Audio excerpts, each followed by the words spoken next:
Today I will be talking about how my law firm helps you reduce your medical bills.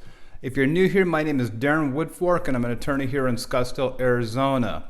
And I'm going to be talking about how to reduce medical bills, particularly after a car accident case. The basis of my talk today is going to be this book right here. It's called Catastrophic Care. And basically what I talked about earlier, and I'll put it in the card, is how lawyers can help you in a car accident case. And I did mention in there that we can help you reduce your medical bills. And this is something that everybody's probably going to deal with in their life as far as medical care and have these medical bills that you're going to have to try to figure out how to pay for.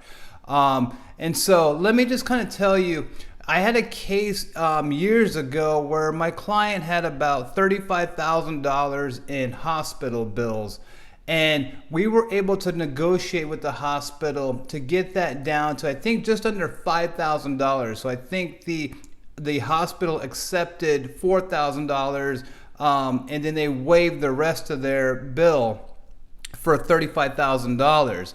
And the reason why they do that, and the reason how I go into these negotiations with the hospital, is that because of, like I said, because of this book, and it knows, and you probably know this also, that when you go to the hospital, they're going to charge you $1.50, $1.75 for one Tylenol pill.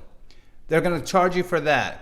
And you probably know you can go to the store and buy a bottle of Tylenol, 200 for probably $3, $4. And so the hospital bills are incredibly inflated. You go to the hospital and you get an x-ray that they might charge you $320 for that x-ray, where if you go right down here to some x-ray place, they'll charge you $25. So the whole system of American healthcare is overinflated.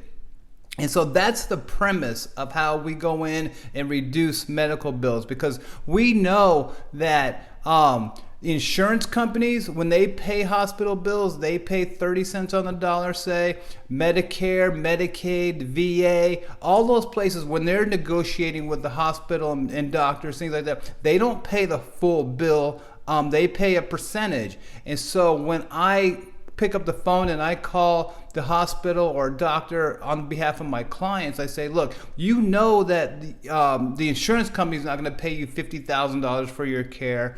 So why don't you accept $7,000 for this bill, basically? And that's how I help negotiate with my clients. Now, unfortunately, when we're negotiating with them, unlike when we're negotiating the actual car accident itself, we can't basically threaten to sue the hospital. It's kind of like, hey, we can't say, look, if you don't reduce this bill, we're going to sue you. We don't have that type of leverage.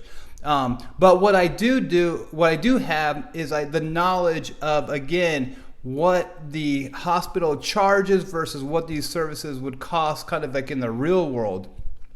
In addition to that book I showed, there's a article years ago, I think probably at least 10 years ago, maybe 15 years ago. It was by Steve Brill. He's a lawyer. I think he had the Attorney magazine, American Lawyer magazine years ago. I don't know if it's still going on. But anyways, he wrote an article. It's called The Bitter Pill, and it was about how inflated hospital charges are in America. And again, I read that 15 years ago, and I've always known that the bill that the hospitals charge is so inflated. Therefore, when I'm trying to negotiate a smaller bill for my clients, I have those numbers in the back of my head.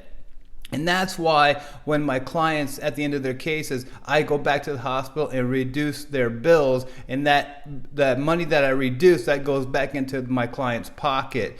And so that's basically why we do that. Again, I have the video that I put about how a lawyer can help you in a personal injury case. That is one of the points in there. I said that we can help reduce your medical bills. I'll leave that at the end of this video, and then hopefully that'll help you. But again, this can help anybody, whether you've been in a car accident or you've just been to the doctor. If you have hospital bills or doctor bills, always try to negotiate those bills down, because they're inflated to begin with in the first place. And so just keep that in mind. All right. Thanks for watching.